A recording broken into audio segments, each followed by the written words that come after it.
¿Qué tal, amigos? Muy buenas. ¿Cómo estáis? Yo hoy estoy reflexiva. Sí, no sé por qué, pero hoy me ha dado por pensar. Vaya, no pasa nada. Tiene que haber días de todos, ¿verdad? Y es que me ha dado por darle vueltas a una cosa que quiero compartir con vosotros, que os traslado. Niños, niñas, papás, mamás. ¿Os habéis fijado en si desde que no vamos al cole, no vamos a trabajar, no vamos al parque y nos hemos quedado en casa, hemos cambiado nuestra manera de soñar? Sí, quiero decir, si antes, por ejemplo, teníamos sueños enormes, casi inalcanzables, irrealizables, y ahora a lo mejor hay cosas pequeñitas, aparentemente insignificantes, que se hayan convertido en grandes deseos, en grandes anhelos. ¿Os habéis fijado en eso? Porque puede que sí. Y es que creo que estar un poquito apartados de los demás y estar más en casita, quizá nos haya servido para subrayar con fluorescente, muy fluorescente, las cosas que importan. Como el título de este cuento, que también da título a esta sesión de cuentacuentos. Las cosas que importan. ¿Y cuáles son las cosas que importan? Bueno, para cada uno pueden ser diferentes. Las cosas que importan pueden ser muy diversas. Pero lo que sí es seguro es que las cosas que importan no tienen por qué ser muy grandes. Pueden estar muy cerquita y ser, como os digo, pequeñitas. Y una de las cosas que importan y que todo este tiempo ha quedado de manifiesto es la solidaridad. Y la solidaridad, que la hemos visto manifestarse en un montón de gestos preciosos de unas personas hacia otras, tenemos que convertirla en nuestra bandera, en nuestra seña de identidad. Y bueno, ahí os dejo esta reflexión que bueno, espero que con esa semillita y con la de los cuentos que vamos a contar hoy, las cosas que importan y Rosa Caramelo, un cuento, como os digo, sobre solidaridad, sobre el fomento de la igualdad, pues bueno, pues nos den que pensar lo justito para intentar ser cada día un poquitito mejores. ¿De acuerdo? Pues nada, esa es la intención y esa es mi reflexión de hoy. Y ahora os dejo disfrutar de estos cuentos. Espero que os gusten. Hasta ahora.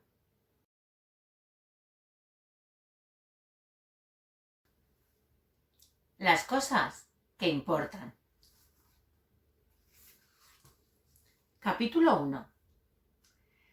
No se posee eternamente más que lo que se ha perdido. Es una cita de Henrik Ibsen.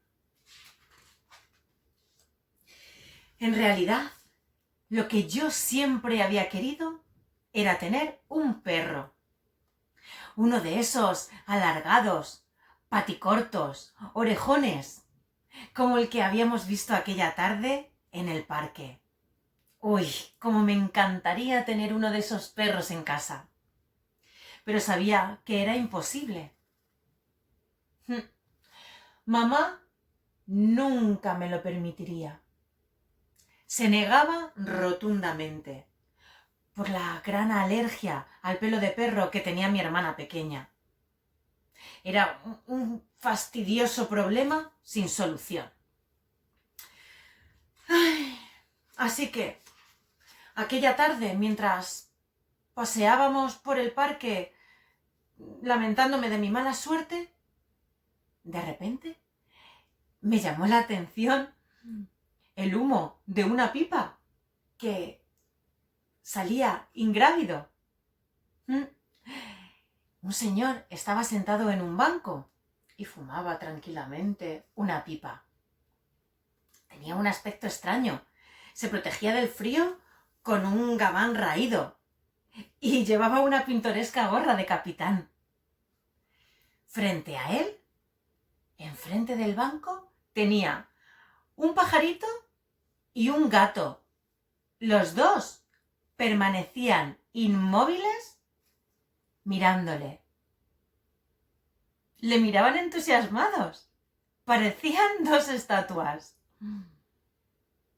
Pasó un ratito y el pájaro alzó un poquito el vuelo y se posó en su cabeza. Y allí permaneció unos segundos. Después alzó el vuelo y le seguí con la mirada hasta que le perdí de vista allá en lo alto. Entonces me giré y comprobé que el gato también había desaparecido.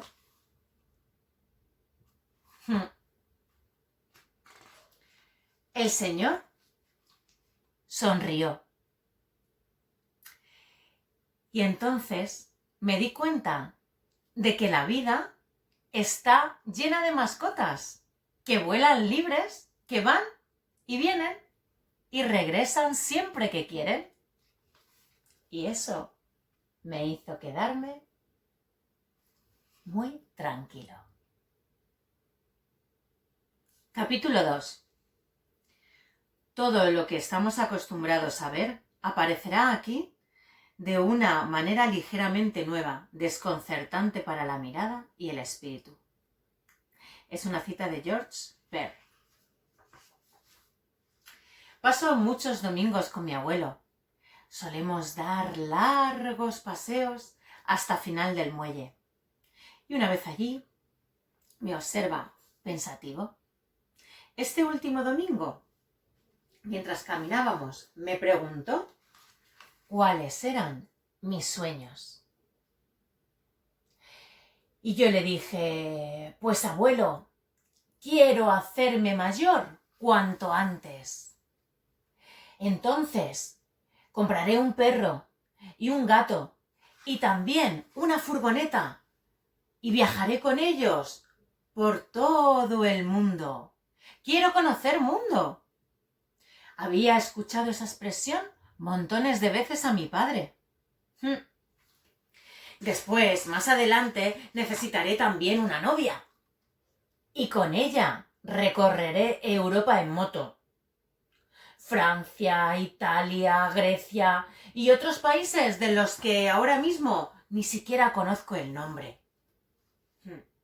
Mi abuelo se quedó mirándome y me señaló un faro que había justo enfrente, al otro lado de la bahía. ¿Has ido alguna vez hasta allí?, me preguntó. No, ni tan siquiera me había fijado nunca en aquella islita pequeña. Abrígate, me dijo. Nos subimos a una chalana y remó hasta llevarme al faro. Aquel domingo visité el faro por primera vez. Y aquel domingo, por primera vez, empecé a fijarme en las cosas que tenía muy cerca. Capítulo 3. No quiero en mi bote, decía Starbuck, ningún hombre sin miedo a la ballena. Herman Melville. Todas las mañanas atravesaba el bosque para ir al colegio. Lo hacía con un poquito de miedo. Pero lo cierto era que el sueño era tan grande que se apoderaba de mí y me hacía caminar como un autómata sin demasiada preocupación. Hasta aquella mañana en la que me alertaron unas huellas en el sendero. Bueno, a decir verdad, me alertaron y me asustaron muchísimo. ¿Qué amenaza esconderían aquella maraña inescrutable de troncos y ramas? ¿Se trataría de un zorro hambriento que quizá estuviera a mi acecho? ¿O incluso, peor aún, un gigantesco oso pardo? Uf, la verdad es que solo pensarlo me dio unas ganas terribles de salir corriendo en dirección contraria y regresar a casa. Pero entonces recordé a mi abuela. Mi abuela me repetía una y otra vez estas palabras. Ser valiente no es no tener miedo. Ser valiente es enfrentarte a tus miedos. Como os digo, me lo había repetido muchas veces, pero eran unas palabras que yo nunca había acabado de comprender. En esta ocasión me agarré a ellas, me armé de valor y continué en mi camino hacia el colegio.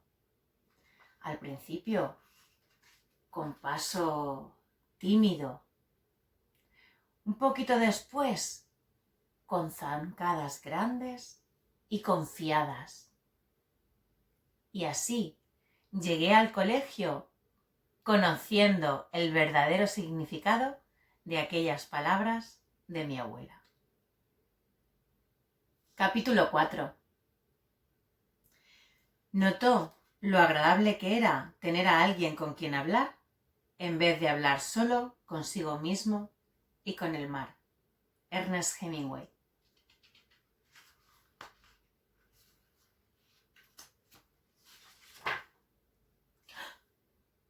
No podía creer lo que veían mis ojos.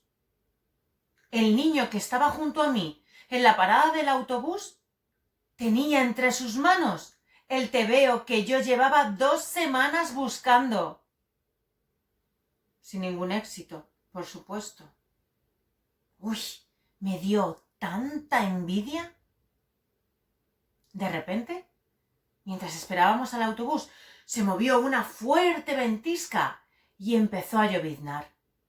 Las gotas caían cada vez más y más fuertes, hasta darme cuenta de que lo mejor era abrir el paraguas que tenía colgado del brazo. Parece que la suerte había cambiado de bando. En un instante, sin mediar palabra, ambos nos dimos cuenta de que lo mejor era compartir aquello que cada uno tenía. Y así fue como pasamos un buen rato leyendo su tebeo, protegiéndonos de la lluvia con mi paraguas. Tanto rato que nos olvidamos del autobús. Y ese fue el primero de un montón de días que siguieron en los que quedábamos para leer juntos. Y, colorín colorete, este cuento sobre algunas de las cosas que importan se nos fue en un cohete. ¡Hasta mañana!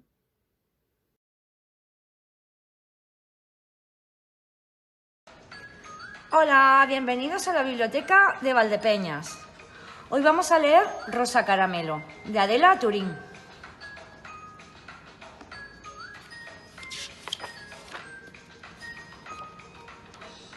Había una vez, en el país de los elefantes, una manada en la que las hembras tenían ojos grandes y brillantes y la piel de color rosa caramelo. Este bonito color se debía a que las elefantitas, desde su primer día de vida, solo comían anémonas y peonías. Y no es que las anémonas y las peonías fuesen muy recomendables como alimento, pero sí lo eran para conseguir una piel lisa y rosada y unos hermosos ojos brillantes. Las anémonas y las peonías crecían en un jardincito vallado. Encerradas allí dentro, las elefantitas jugaban entre ellas y comían las flores. «Pequeñas», les decían los papás, «si no coméis todas las anémonas, si no acabáis las peonías, nunca llegaréis a ser tan hermosas y rosadas como vuestras mamás. Y nunca tendréis los ojos brillantes y nadie querrá casarse con vosotros cuando seáis mayores». Y para favorecer que apareciese el color rosa, le ponían a las elefantitas zapatos rosas, cuellos rosas y hermosos lazos rosas en sus rabos. Desde su encierro de peonías y anémonas, las elefantitas observaban a sus hermanos y primos, todos de color gris elefante, jugar en la aromática sabana, comer la hierba verde, revolcarse en el agua y el fango y dormir la siesta bajo los árboles.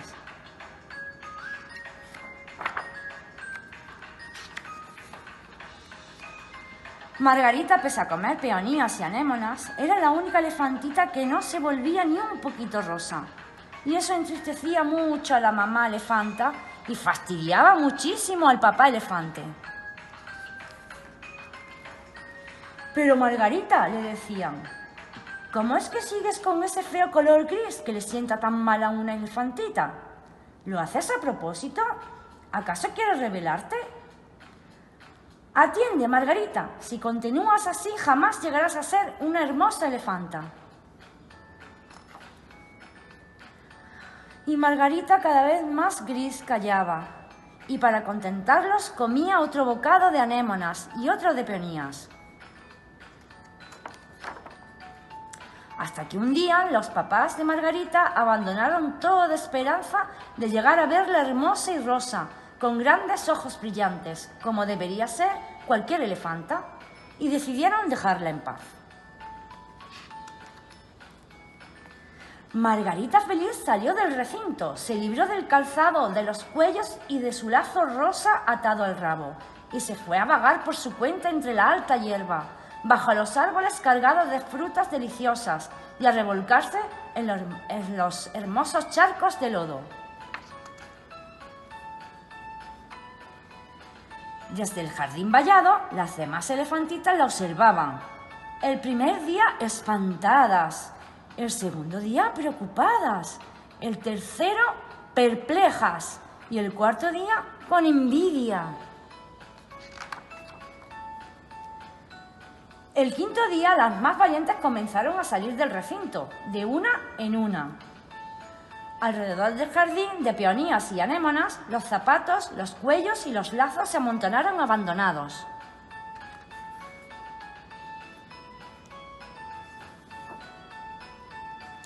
Ninguna elefantita, después de haber probado la hierba verde, las duchas frescas, las sabrosas frutas, los juegos alegres y las siestas bajo la sombra de los árboles frondosos, quiso volver jamás a ver un zapato, ni a comer una peonía, ni mucho menos a entrar en un vallado. Y desde entonces es muy difícil distinguir a los elefantes de las elefantas. Y colorín colorado, este cuento se ha acabado.